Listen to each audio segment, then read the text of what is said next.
சரி செய்ய முடியும். விஜய்க்கு கீழ்த்தட்டு மக்கள்லாம் யாருன்னு தெரியுமா?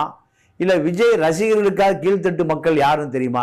விஜய் ரசிகர்கள் மன்றத்தை பொறுத்தவரை எல்லாருமே நிர்வாகியா மாறுவான். 1.5 கோடி ஓட்டு வந்தா தான் முதலமைச்சராக முடியும். திமுக 1 கோடி ஓட்டு இருக்கு, அண்ணா திமுக 1 கோடி ஓட்டு இருக்கு. 2 கோடி பேர் திமுக அண்ணா திமுக தூணா இருக்கான். இதை மாத்தி நீங்க உங்களுக்கு 1 கோடி பேர் கூட வரணும். 1 கோடி பேர் வந்தா தான் நீங்க அதிகமாக 30% பேர் எவனுக்கு ஓட்டே போடுறது இல்லை.